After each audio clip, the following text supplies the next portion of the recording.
તમે બધા તૈયાર થઈ જાઓ, હવે ભીખ નથી માંગવાની। આ લોકો જો નર્મદા વિસ્થાપિતોને યોગ્ય ન્યાય નહીં આપશે, આવનારા દિવસોમાં નર્મદા કેનાલ બંધ કરી દઈશું। અમે બધાને ચૈતર વસાવાના જોહાર, ઉલ ગુલામ જિંદાબાદ। તમે બધા વિચારતા હશો કે આજે તો કોઈ ચૂંટણી નથી, કોઈ જાહેરનામું નથી, અને આ મીટિંગ શાના માટે રાખવામાં આવી છે? ત્યારે સાથીઓ, અમે તમને મળવા માટે આવ્યા છે। ઘણીવાર આપણા વિસ્તારના આગેવાનો ફોન કરે કે અમે મળવા માટે ડેડિયાપાડા આવીએ, ઘણીવાર કે અમારી આ રજૂઆતો છે।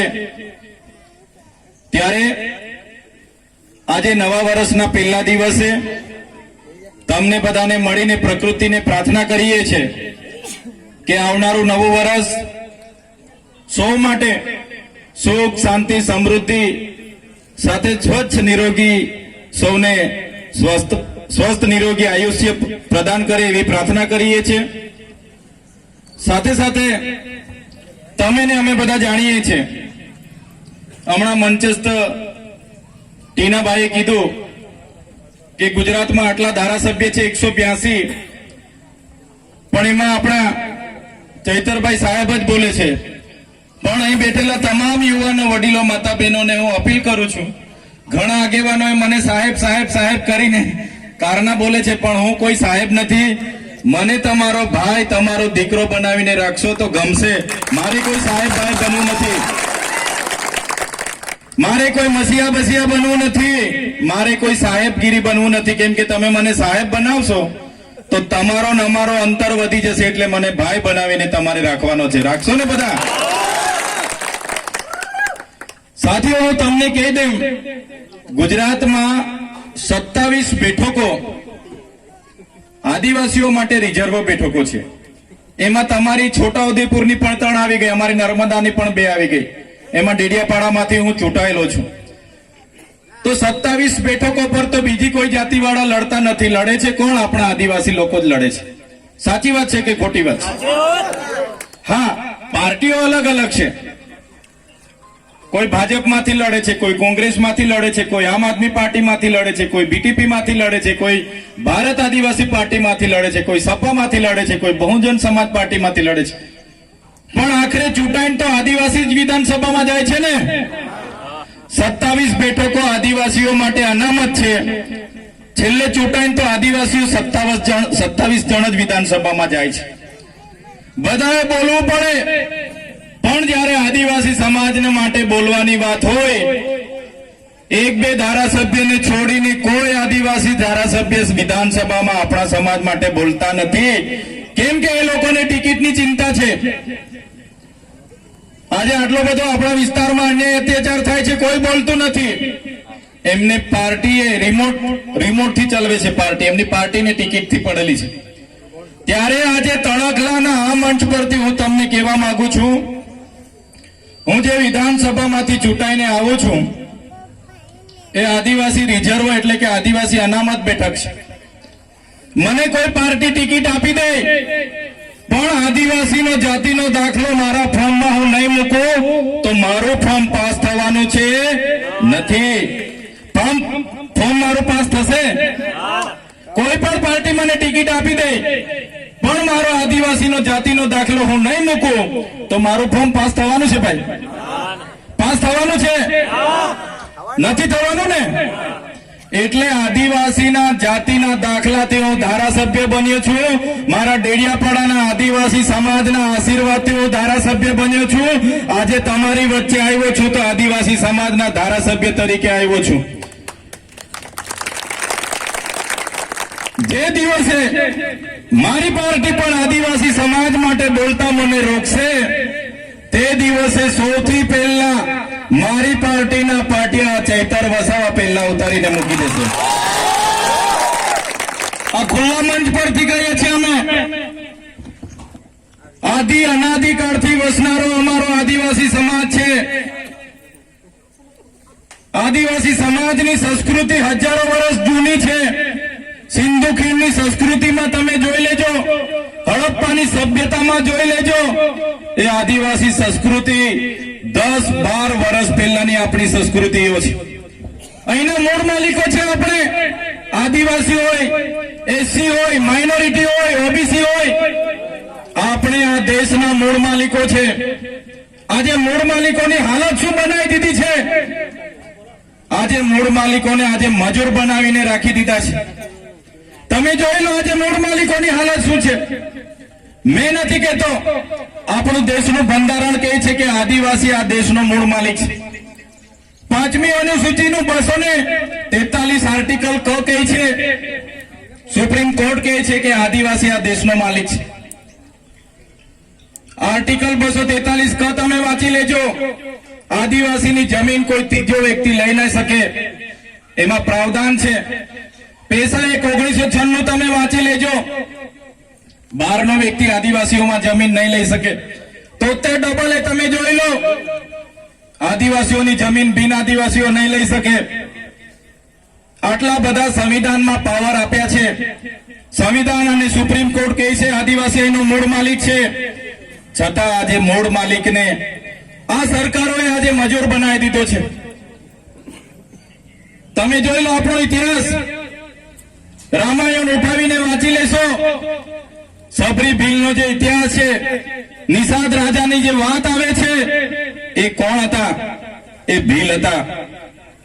મહાભારત ઉઠાવીને વાંચી લેજો. એકલવ્ય જે અંગૂઠો કાપીને આપી દીધા ગુરુ દ્રોણાચાર્યને, એ કોણ હતા? એ આપણા આદિવાસી ભીલ હતા. તમે મહારાણા પ્રતાપનો ઇતિહાસ વાંચી લેજો. જ્યારે હલ્દી ઘાટીનું યુદ્ધ થયું, મહારાણા પ્રતાપના પોતાના ભાઈએ પણ એનો સાથ છોડી દીધો.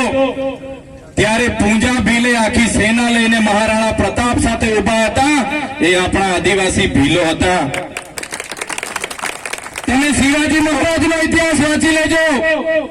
શિવાજી મહારાજ સાથે દુધાબેલ આખી ફોજ જે ભીલોની હતી, એ આપણા આદિવાસીઓની હતી. મિત્રો તમે જોઈ લો દેશની આઝાદીનો ઇતિહાસ. બિરસા મુંડા હોય, ખાજ્ય નાયક હોય, ટાટ્ય ભીલ હોય, જયપાલસિંહ મુંડા હોય કે ગુરુ ગોવિંદસિંહ હોય, દેશના આઝાદીમાં અંગ્રેજો સામે એમણે ઉલગુલામ જાહેર કર્યો. હજારો લોકો મરી ગયા. માનગઢની વાત કરો, 17/11/1913 ના રોજ ગુરુ ગોવિંદગીરીની આગેવાનીમાં માનગઢ ખાતે સ્વાયત્ત રાજ માટે એ લોકોએ સભા યોજી. આ સભામાં અંગ્રેજો અને ત્યાંના સામંત રાજાઓએ ગોળીબાર કર્યો. 1507 લોકો ત્યાં મરી ગયા. સંસ્કૃતિ આપણી છે.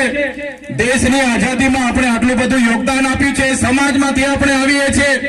જ્યારે દેશને આઝાદી મળી, જ્યારે નર્મદા ડેમ બનાવવાનો હતો, દેશની વિકાસની વાત હતી, ત્યારે આપણા આદિવાસીઓએ ગામડાને ગામડા નર્મદા ડેમમાં પણ ખાલી કરીને આપ્યા છે. ઉકાઈ ડેમની વાત હોય, કરજણ ડેમની વાત હોય કે કડાણા ડેમની વાત હોય, આ વિસ્તારમાં જ્યારે પણ વિકાસની વાત હતી, આદિવાસીઓને વિસ્થાપિત કરવામાં આવ્યા છે. અને આજે જ્યારે અમારા આદિવાસીઓની વિકાસની વાત આવે છે, ત્યારે આજે શિક્ષકો માટે આંદોલનો કરવા પડે, આજે રોડ રસ્તા માટે આંદોલનો કરવા પડે, આજે શાળાઓ માટે આંદોલનો કરવા પડે, આજે લડેંગે જીતેંગે જિંદાબાદ મુર્દાબાદ કરવું પડે, આજે આવેદન નિવેદન કરવું પડે, આજે રોજગારી માટે લડવું પડે. ત્યારે અમે આ સરકારોને કહેવા માંગીએ છીએ, આઝાદીના 78 વર્ષ પછી પણ જો આ સરકારો અમારા આદિવાસીઓનો વિકાસ કરવા નહીં માંગશે, તો આવનારા દિવસમાં તૈયાર થઈ જજો.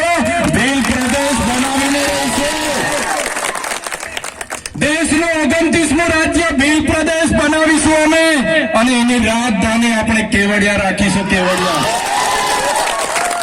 કોઈનો બાપની તાકાત નથી કે અમારો ભીલ પ્રદેશ અલગ રાજ્ય બનાવતા અમને રોકે.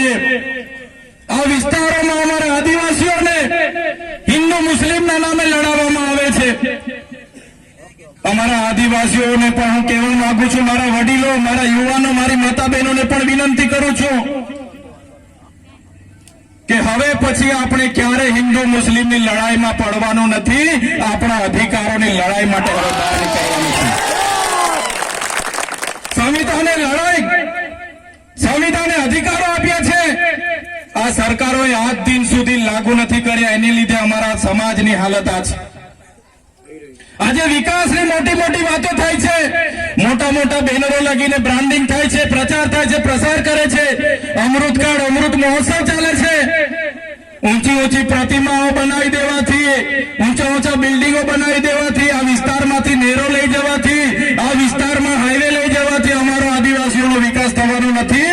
અમારા આદિવાસીઓને સારું શિક્ષણ આપો, અમારા લોકોને સિંચાઈનું પાણી આપો, અમારા લોકોને રોજગાર આપો, તો જ અમારા આદિવાસીઓનો વિકાસ થવાનો છે.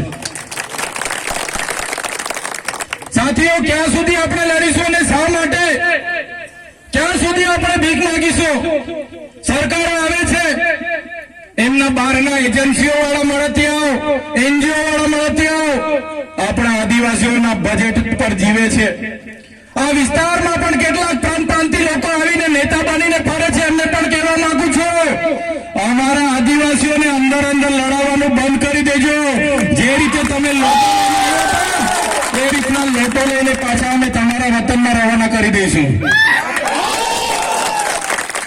અહીંયા લોટા લઈને આવેલા ને અમારા આદિવાસીઓને અંદર અંદર લડાવે છે ને રાજ કરે છે. એવા લોકોને પણ ઓળખી લેજો. જે દિવસે અમારો આદિવાસી જાગશે એ દિવસે આવા લોટા લઈને આવેલા લોકોને પણ ફરી લોટા લઈને પાછા એમના યુપી બિહાર મોકલી આપીશું. આ આદિવાસીઓનું ખૂન છે.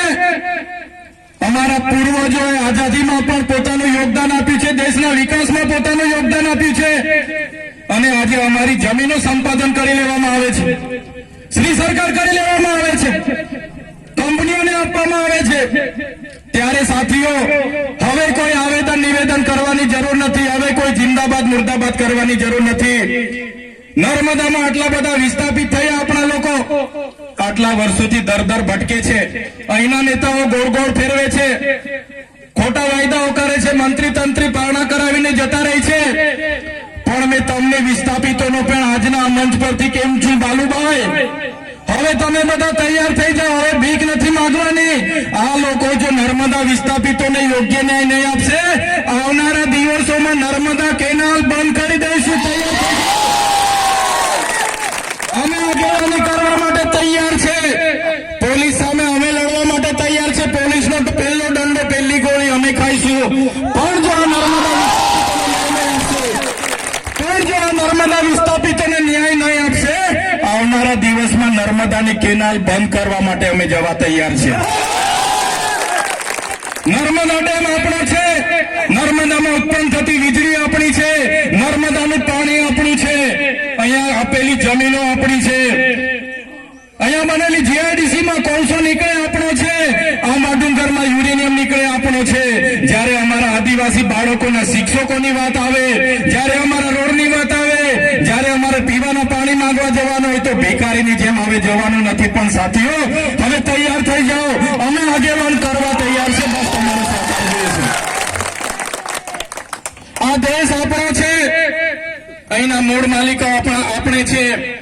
ત્યારે મારા સાથીઓને વિનંતી કરું છું, મારા વડીલો, યુવાનો, હું તળવી, હું વસાવા, હું ચૌધરી, હું ભીલ, હું ગામિત, હું ધામોર, હું બારિયા એમ કરીને અંદર અંદર લડાવવાનું નથી. આપણે આદિવાસીઓ છે. જે દિવસે આપણે આદિવાસી તરીકે મટી જઈશું તે દિવસે તમને ને અમને કોઈ પૂછવાનું નથી. પહેલા આદિવાસી તરીકે આપણે બચવું પડશે. એક તીર એક કમાન, આદિવાસી એક સમાન. એક તીર એક કમાન, આદિવાસી એક સમાન. કેમ કે આજે આદિવાસીઓ પાર્ટીઓમાં વેચાયેલા છે, આજે આદિવાસીઓ ધર્મમાં વેચાયેલા છે, આજે આદિવાસીઓ સંગઠનોમાં વેચાયેલા છે.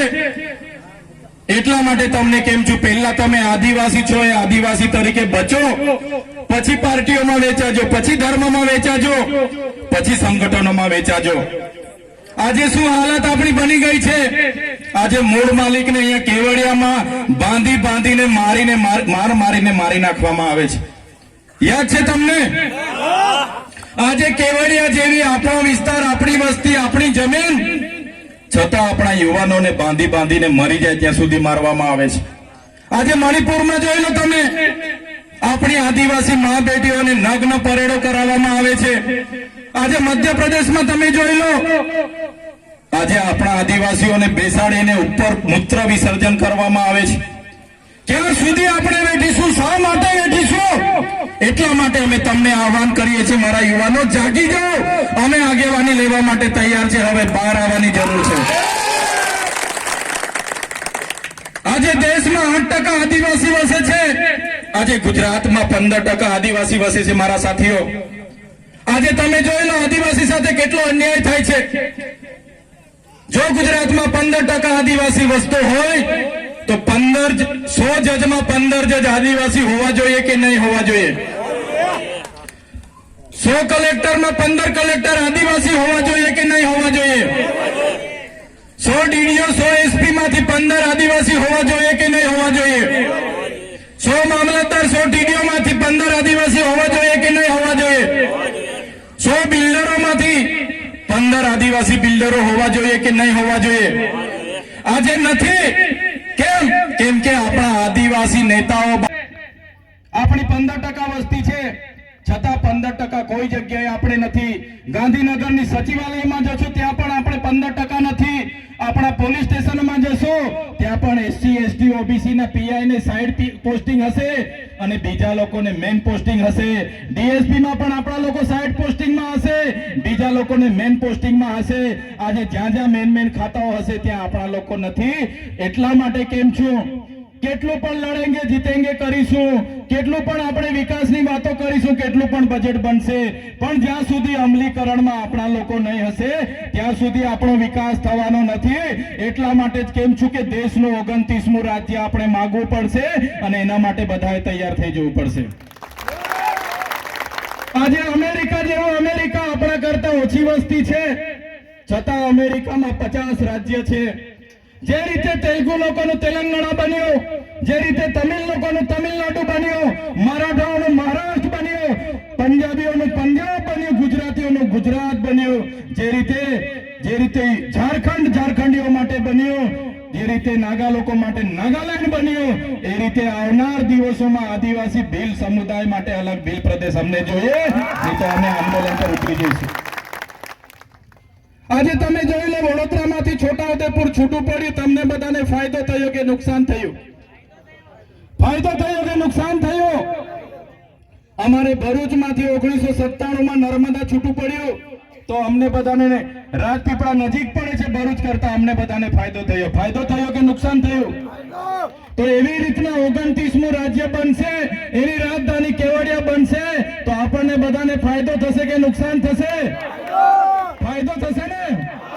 એટલા માટે આવનારા ભવિષ્યમાં 29મું રાજ્ય આપણે બનાવવું પડશે. ભીલ પ્રદેશ આપણો હતો, આઝાદી બાદ આ લોકોએ 4 રાજ્યમાં વિભાજિત કરી નાખ્યું.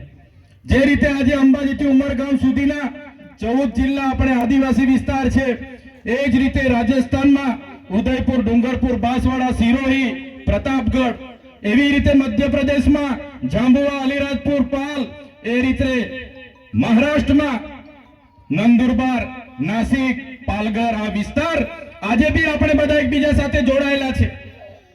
આજે પણ આપણી સંસ્કૃતિ, આપણી રીત ભાષા, આપણી વિધિ પૂજા, આજે પણ આપણી રોટી બેટીનો વ્યવહાર એ લોકો સાથે છે કે નથી? મધ્યપ્રદેશ સાથે તમારો છે કે નથી? એવી રીતે અમારો પણ મધ્યપ્રદેશ અને મહારાષ્ટ્ર સાથે છે. ત્યારે અલગ ભીલ પ્રદેશ આપણે બનાવવા માટે તૈયાર થઈ જવું પડશે. સાથીઓ, આજે આ વિસ્તારમાં તમે જોઈ લો શું હાલત આ નેતાઓ બનાવી છે. આજે કોઈ પણ નેતા સમાજ માટે બોલવા તૈયાર નથી. આજે આપણા વિદ્યાર્થીઓ માટે ફ્રી સિપ કાર્ડ હતા, એ બંધ કરી દીધા. એક પણ નેતાએ એક પણ સ્ટેટમેન્ટ આપ્યું નથી. આજે જાતિના દાખલાઓના મેળાવડા કરીને બીજાને આપવામાં આવે છે અને આપણા લોકોને આજે લાઈનો પર કરી દીધા છે. એક પણ નેતા બોલવા માટે તૈયાર નથી. એટલા માટે હવે આપણે બધાએ જાગીને આ રાજ સત્તા આપણે લેવી પડશે. લેવા માટે તૈયાર છો ને બધા? સાથીઓ, વધારે વિશેષ નથી કહેતા. આજે તો તમને અમે મળવા માટે આવ્યા હતા. તણખલામાં આગળ પણ અમે આવ્યા હતા, પણ શું થાય છે, ઘણા લોકો ઊંચો હાથ કરીને મળીને જતા રહે. પૂછીએ કે શું કામ છે, તો ઘણા કે હું આધાર કાર્ડ લેવા જાઉં છું, ઘણા કે રેશન કાર્ડ લેવા જાઉં છું. આપણે બધા ભેગા નહીં થઈએ એવી સરકારની માનસિકતા છે. આપણે બધા નવરા પડી નહીં જઈએ એવી સરકારની માનસિકતા છે. તમે આજે જોઈ લો, સરકાર એવું ઈચ્છે છે કે આ એસટી, એસસી, માઇનોરિટી, ઓબીસી સમાજ ભેગો થશે તો એમના અધિકારો માંગશે, આપણી પાસે શિક્ષણ માંગશે, આપણી પાસે રોજગાર માંગશે, સિંચાઈનું પાણી માંગશે. એટલે આ સમાજને ભેગો નહીં થવા દેવાનો. તમે જોઈ લો આજે આપણી હાલત શું કરી નાખી છે. સંવિધાન કહે છે, બંધારણ કહે છે કે આદિવાસી મૂળ માલિક છે, અનુસૂચિ 5 માં કહે છે કે મૂળ માલિક છે, સુપ્રીમ કોર્ટ કહે છે કે મૂળ માલિક છે. અને આજે આદિવાસીને પોતે અહીંયા બેઠેલા તમે બધા તણખલાના છો, આ દેશના નાગરિક છો, એ સાબિત કરવા માટે કેટલા દાખલા આપવા પડે છે ખબર છે ને બધાને. આજે મૂળ માલિકને પોતે દેશના નાગરિક છે એ સાબિત કરવા માટે કેટલા પુરાવા આપવા પડે છે ખબર છે કે યાદ કરાવો? ખબર છે તમને? કેટલા પુરાવા માંગે છે જણાવો મને. તમે દેશના નાગરિક છો, તમે અહીંયા જીવો છો, એ જીવત હયાતી માટે કેટલા પુરાવા આપવા પડે છે ખબર છે તમને? સરકાર ઈચ્છે છે એસસી, એસટી, ઓબીસી અને માઇનોરિટી ક્યારે ભેગા નહીં થાય, ક્યારે આંદોલન નહીં કરે, ક્યારે શિક્ષણ નહીં માંગે, રોજગાર નહીં માંગે, મોંઘવારી નહીં નડે. એના માટે એમને લાઈન ઉપર રાખો. તમે જોઈ લો, જે સરકારોએ આપણને આધાર કાર્ડ આપ્યા, જે સરકારોએ આપણને રેશન કાર્ડ આપ્યા, અને આપણી કટિયામાં નામ હોય એટલે આપણે ખેડૂત. સાચી વાત છે કે ખોટી વાત છે? છતાં આજે એ જ આધાર કાર્ડ અપડેટ કરાવવા માટે સરકારે કીધું કે તમે આધાર કાર્ડ અપડેટ કરાવો, અપડેટ નહીં કરાવશો તો હવે પછી કોઈ લાભ મળવાનો નથી. કીધું કે નહીં કીધું? આપણને આપણે બધા છોકરાઓને લઈને અપડેટ કરાવવા માટે લાઈન પર ઉભા રહ્યા કે નહીં ઉભા રહ્યા? 2 મહિના ઉભા રહ્યા ને આપણે. માંડ એ કામ પૈતું, પાછું સરકારે કીધું કે તમારી પાસે જે રેશન કાર્ડ છે એને તમે કેવાયસી કરાવો, બાકી તમારું અનાજ અમે બંધ કરી દઈશું. કીધું કે નહીં કીધું? આપણે ફરી રેશન કાર્ડ લઈને લાઈન પર જતા રહ્યા કે નહીં જતા રહ્યા? એ પૂરું નથી થઈ ત્યાં સુધી સરકારે કીધું કે તમે ખેડૂત છો એ સાબિત કરવા માટે ખેડૂત રજીસ્ટ્રેશન કરાવો, નહીં તો તમને હવે ખેડૂત તરીકે માનવામાં નહીં આવશે, તમને લાભ મળશે નહીં.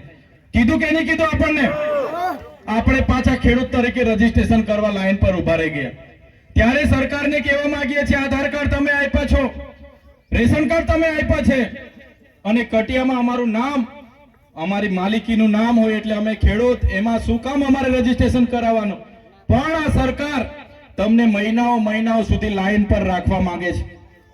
બાકી સરકાર ધારે એમની પાર્ટીનો તમારે સભ્ય બનવું હોય તો સરકાર કે તમે ઘરે બેસીને મિસ કોલ મારી દો એટલે અમારા પાર્ટીના તમે સભ્ય બની જાઓ છો. કહે છે કે નથી કહેતું? જોવાની કહે છે ને, અમારી પાર્ટીમાં રજીસ્ટ્રેશન કરો, સભ્ય બનવા માટે મિસ કોલ મારો એટલે આપણે મિસ કોલ મારીએ એટલે પાર્ટીના સભ્ય બની જઈએ કે નથી બની જતા? તો સરકારને કહેવા માંગીએ છીએ કે એવું કોઈ લાવો, એવી કોઈ સિસ્ટમ લાવો કે અમે ઘરે બેઠા મિસ કોલ મારીને આધાર કાર્ડ બી અપડેટ થઈ જાય, રેશન કાર્ડ બી કેવાયસી થઈ જાય. સાચી વાત છે કે ખોટી વાત છે? પણ સરકારને એ પરવડતું નથી, લાઈન ઉપર રાખવા માંગે છે. આજે તમે આ દેશના માલિક છો, મૂળ માલિક કહેવામાં આવે છે, પણ આજે તમે દેશના નાગરિક છો એ સાબિત કરવા માટે કેટલા પુરાવા જોઈએ છે? મને જેટલા યાદ છે કેમ છું, ધ્યાન આપજો બધા લોકો, ધ્યાન આપજો. આજે જાણી જોઈને સરકાર તમે દેશના નાગરિક છો એ સાબિત કરવા માટે કેટલા પુરાવા માંગે છે જોજો તમે. પહેલા તો તમને માં કહેશે ભાઈ જન્મનો દાખલો લાવો, કહે છે ને, આધાર કાર્ડ લાવો, શાળાની સર્ટી લાવો, જાતિનો દાખલો લાવો, આવકનો દાખલો લાવો, રેશન કાર્ડ લાવો, કટિયા લાવો, પંચાયતમાં કઈ લેણું બાકી છે કે તે લઈ આવો, ઘરવેરાની પાવતી લઈ આવો, આકારણી લઈ આવો, લાઇટ બિલ લઈ આવો, પાન કાર્ડ લઈ આવો, પોલીસ સ્ટેશને કોઈ ગુનો નોંધાયો છે કે નહીં એનઓસી લઈ આવો. કહે છે કે નથી કહેતા? ને આવા વડીલ કોઈ લાભ લેવા જાય મામલતદારમાં કે ટીડીઓમાં કે સાહેબ મને બોર મોટર કરી આપો ને, તો મામલતદાર ને ટીડીઓ કહે છે કે જા ભાઈ પહેલા તું પંચાયત પર હયાતીનો દાખલો લઈ આવ. હયાતીનો દાખલો બી માંગે છે ને. હવે આ પોતે વડીલ હયાત છે તો લાભ લેવા આવ્યા છે, એને બી પાછો હયાતીનો દાખલો માંગે છે. માંગે છે કે નથી માંગતા? તો આ સરકારોએ આવી સિસ્ટમ આપણને ભેગા નહીં થાય એના માટે આખું વર્ષ કાગળિયા ભેગા કરો ભેગા કરો ભેગા કરો ભેગા કરો. અમારા સંત વડીલોએ કીધું 84 લાખ યોનિમાંથી પસાર થઈને આપણે માનવીનો જન્મ મળ્યો છે. સાચી વાત છે ને વડીલ? સાચી વાત છે ને? અમારા સંત વડીલે સત્સંગમાં આવું કહેતા છે 84 લાખ યોનિમાંથી પસાર થાવ તો માનવીનો જન્મ મળે છે. અને માનવીનો જન્મ લઈ આવ્યા તો આપણે માનવી અહીંના નાગરિક સાબિત કરવા માટે અડધી જિંદગી પેલા કાર્ડ ભેગા કરવામાં જતી રહી છે. થાય છે ને અડધી જિંદગી? તમે કોઈ છોકરાને નિહાળમાં મૂકી આવજો, 2 મહિના તમારે કાગળિયા ભેગા કરવામાં થઈ જશે. કોઈ લાભ લેવા માંગશો, લોન લેવા માંગશો એટલે 3 મહિના તમારે કાગળિયા ભેગા કરવામાં થઈ જાય. તો આ પરિસ્થિતિ આપણી છે. નોટબંધીમાં આપણને બધાને લાઈન ઉપર કરી દીધા. નોટબંધી યાદ છે કે ભૂલી ગયા બધા? આપણા સાહેબે રાતે 12 વાગે કીધું કે તમારા પર 500 ને 1000 વાળી છે, કાલેથી ચાલવાની નથી, મહિના પછી બંધ થવાની છે, બદલી કાઢજો. યાદ છે ને 2016 માં આપણે બધા બેંકોમાં લાઈનો પર લાગી ગયા 500 વાળી 1000 વાળી બદલાવા માટે. કોઈ કરોડોપતિ વ્યક્તિને ઠેલો લઈને પૈસા બદલાવતા તમે જોઈ લો બેંકમાં. કોઈ કરોડપતિ બેગ ભરીને આવ્યો હોય, ભાઈ મારા બદલી આપો, એવો જોઈ લો તમે કોઈને? બધાનું બરાબર સેટિંગ થઈ ગયું. આપણા નાના નાના લોકો લાઈનો પર ઉભા રહી રહીને કેટલા લોકો મરી ગયા કે નહીં મરી ગયા? શું ફાયદો થયો? નોટબંધીથી 15 લાખ મળવાના હતા, મળી ગયા તમને? 15 લાખ ખાતામાં જમા થઈ ગયા તમારા? પેલા ભાઈ બોલતા નથી, આ બાજુના જમા થયા હોય તો કહેજો, અહીંયા અમે ખોટા પડીશું. જમા થઈ ગયા 15 લાખ. સાહેબ આપવા માટે તો નોટબંધી કરી હતી, નથી મળ્યા ને? તો એ બધી આપણને લાઈનો પર રાખવાની વાત હતી. કોરોના આવ્યો તો કોરોના નામની એક હતી વાત, તો ખબર છે ને બધાને? કોરોના તો ખબર છે ને? બોલતા નથી ભાઈ. કોરોના વાળાને અહેસાસ થયો ને? કોરોના કોરોના તમે ટીવી ખોલો, વીટીવી ખોલો, જીટીવી ખોલો, સ્ટાર પાસ કરો, બધામાં કોરોના ચાલતું હતું 2 વર્ષ સુધી. યાદ છે ને બધાને? અમિતાભ બચ્ચન ફોન થી કે ભાઈ હાથ ધોવાનું રાખો, તમે દૂર રાખો, અંતર દૂર રાખો. હતું કે નહીં હતું? હતું કે નહીં હતું? 2 વર્ષ સુધી કોરોના ચાલ્યો. રાતે કીધું લોકડાઉન, આપણને તો લોકડાઉન એ બી ખબર નહોતી, પણ બીજા દિવસે પોલીસને દંડા લઈને ફરતા જોયા એટલે ખબર પડી કે લોકડાઉન છે આ પ્રકારની. હતું કે નહીં હતું? પોલીસને આદેશ, આ કોરોનામાં આટલો દંડ ઉઘરાવવાનો, જમાદારને આદેશ, રોજના 200 મેમો ફાડવાના, આટલો દંડ જમા કરવાનો. બિચારો આપણા વાળો હોય એને બી નોકરી કરવાની છે. શરમાય, કોઈ દિવસે આ ચોકડી પર હોય, કોઈ દિવસે પેલી ચોકડી પર હોય. કોઈ પણ વ્યક્તિ બાઇક લઈને જાય એટલે લાયસન્સ માંગે, લાયસન્સ ના હોય તો એનએસસી માંગે, પીયુસી માંગે, ફલાણો માંગે, હેલ્મેટ માંગે, બધું હોય તો છેલ્લે માસમાં તો બી 2000 નો દંડ લખી આપે. હતું કે નહીં હતું? 2 વર્ષ સુધી કોરોના ચાલ્યો. આપણે 12મું નહીં કરવાનું, મયતમાં ભેગા નહીં થવાના, ભજન નહીં કરવાનું, ગણપતિ નહીં કરવાની, નોરતા નહીં કરવાના, લગ્ન નહીં કરવાનું. અને એ લોકોની પ્રચારની રેલી હોય ને, કોઈ મોદી સાહેબ આવવાનો એટલે તે દિવસે કોરોનાને રજા. હતું કે નહીં હતું? તે દિવસે બધું રજા, ફરો ભાઈ, મજા કરો. એ જેવા ગયા એટલે પાછું કોરોના ચાલુ. હતું કે નહીં હતું? એટલા હાથ ધોવડાઈને આપણને ઘણા કર્યા. તમે જોઈ લો 2 વર્ષ કોરોનામાં બધું અર્થતંત્ર પૂરું થઈ ગયું. કોરોના કરીને બધું પૂરું થઈ ગયું. પણ સાથીઓ, તમે થોડું ઉપરોમાં ચલવો, તમારું મગજ ચલવો. કોરોના આટલા બધા લાખો લોકો મરી ગયા, રોજના સમાચારમાં આવે. આજે બરોડામાં 800 મરી ગયા, અમદાવાદમાં 2000 મરી ગયા, સુરતમાં 1500 મરી ગયા, ગુજરાતમાં આટલા 1000 મરી ગયા, દેશમાં આટલા લાખ મરી ગયા. 2 વર્ષ સુધી ટીવીઓ ખોલો એટલે હતું કે નહીં હતું? આપણે તો ખેતરોથી આવીએ, નોકરીથી આવીએ, બેન રોટલી બનાવે એટલે એવું થાય કે થોડીક વાર સમાચાર જોઈ લે. જેવું સમાચાર ચાલુ કરો એટલે કોરોના કોરોના કોરોના. પેલો 5 રોટલી ખાતો હોય તો 2 રોટલી ખાઈને ધાબળો વળીને ઊંઘી જાય. થાય કે નહીં થાય? આટલી બધી ચિંતા આપણને કરી દીધી હતી. અને આપણા સાહેબે તો કીધું કોરોનાનો ઈલાજ છે, તમે બધા થાળી વાડકી લઈને વગાડો, બહાર નીકળીને કોરોના નાહી જાય. કીધું તું કે નતું કીધું? કીધું તું ને? પાછા બીજા અઠવાડિયે કીધું કે તમે દીવા સળગાવો, કોરોના નાહી જાય. કોરોના ગયેલો ભાઈ? દીવા સળગાવ્યા હતા ને આપણે બધાએ, થાળી વેલણ વગાડ્યા હતા ને આપણે બધાએ, પણ કોરોના નહોતો ગયો. પણ સાથીઓ વિચારો, આ કુવામાં કૂદી પડ્યો કે એટલે કૂદી નહીં પડવાનું, થોડું જોવાનું, વિચારવાનું કે શું થાય કુવામાં કૂદવાથી. તો લાખો લોકો મરી ગયા, પણ જેટલા પણ લાખો લોકો મર્યા છે બધા દવાખાનામાં મર્યા છે. એક પણ વ્યક્તિ કોરોનાથી બહાર ફફડીને મર્યો નથી. અહીંયા કવટમાં હાટ ભરાય એટલે લોકો ઠોકાયા કરે. અમારે દેવમોગરા, અમારે ડેડિયાપાડામાં હાટ ભરાય, અમદાવાદ રેલવે સ્ટેશન, બસ સ્ટેન્ડમાં લોકોને ઠોકાયા કરે. કોઈ દિવસ કોઈ ભિખારી પણ કોરોનાથી બહાર ફફડીને મર્યો નથી ને આપણે તો હાથ ધોઈને ગાંડા થઈ ગયેલા. સાચી વાત છે કે ખોટી વાત છે? કોઈ ગાંડો બી 3-5 મહિના નહીં ના એવો કોઈ ગાંડો બી નાયા ધોયા વગર મર્યો નથી. છતાં આપણને ગાંડા કરી નાખ્યા. 2 વર્ષ કોરોના ચાલ્યો, એક પણ વ્યક્તિ કોરોનાથી બહાર ફફડીને મર્યો નથી. જેટલા પણ લોકો કોરોનાથી મર્યા છે બધા લોકો દવાખાનામાં મર્યા છે. એનો આજ દિન સુધી કોઈ રિપોર્ટ સરકાર પાસે નથી કે શાના લીધે મર્યા છે. આ સરકારે આ રીતની આપણી સાથે વર્તાવ કર્યો છે. આ મોબાઈલ તમારી પાસે બધા પર છે. આ મોબાઈલમાં દિલ્હીમાં કઈ થાય, આ મોબાઈલમાં કલકત્તા, ચેન્નઈ કે બોમ્બેમાં આગ લાગે, ટ્રેન ઠોકાય કલકત્તામાં, બીજા દિવસે મોબાઈલમાં આવી જાય છે. આવી જાય છે કે નથી આવી જતું? કોઈ નાનો છોકરો ખોવાઈ જાય તો બી હવે ભાઈ આ છોકરો કોનો છે, અમને અમદાવાદમાં મળ્યો છે, આવે છે કે નથી આવતું? કોરોનામાં લાખો લોકો મરી ગયા. एकाध वीडियो तो दिल्ली, बॉम्बे के चेन्नई, कलकत्ता थी आवो जो है ने, देखो भाई ये बंदे को कोरोना हुआ है, ये बंदा अभी तड़प तड़प के मरने वाला. एकाद वीडियो उतारीने आवेलो छे तमारा पर. कोई फफड़ीने मरતું હોય ને એકાદે વીડિયો ઉતાર્યો એવો આવ્યો છે તમારા પર. એટલે સમજો આ સરકારો શું કરવા માંગે છે.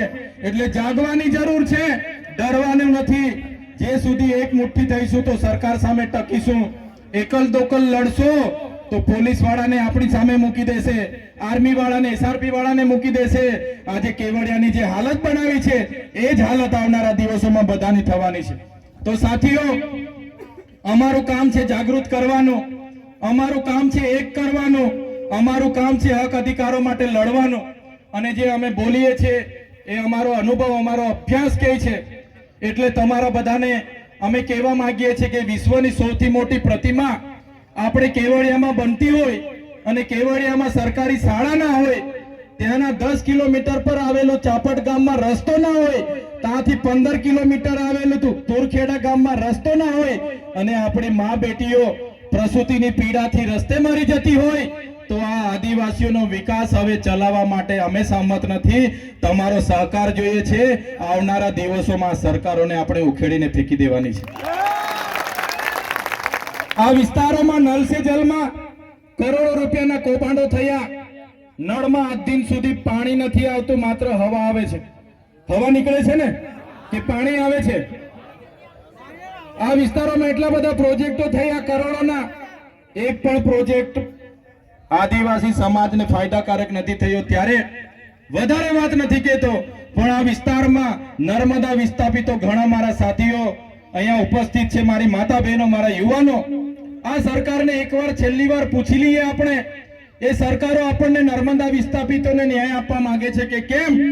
અગર આ લોકો ન્યાય આપવા નહીં માંગશે, આવનારા દિવસોમાં અમે આહવાન કરીશું, તમે બધા લોકો નીકળીને આવી જજો. નર્મદા કેનાલ આપણે બંધ કરવા માટે પહોંચી જવું પડશે. તો વધારે વિશેષ નથી કહેતા, ઘણા સમયથી તમે બધા બેઠા છો. ટૂંકા સમયે તમને બધાને આમંત્રણ આપ્યું.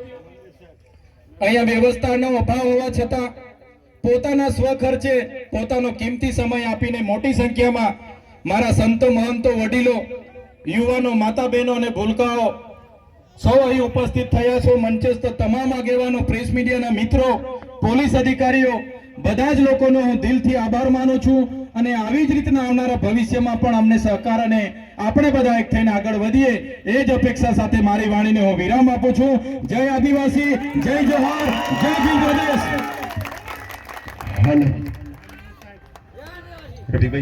આ લોકો ગાંઠવાના નથી. એટલે જ મેં કેમ છું, ચૈતર વસાવા આવ્યાથી અહીંયા કઈ ચમત્કાર નથી થઈ જવાનો. કોઈ માતાજી બાતાજી કે કોઈ ભગવાન તમારો ઉદ્ધાર નથી કરી દેવાના. પોતાના હક અધિકારની લડાઈ તમારે બધાએ લડવી પડશે ને એના માટે તમારે બધાએ બહાર આવી જવું પડશે. સાથીઓ, હું પોતે નથી આવી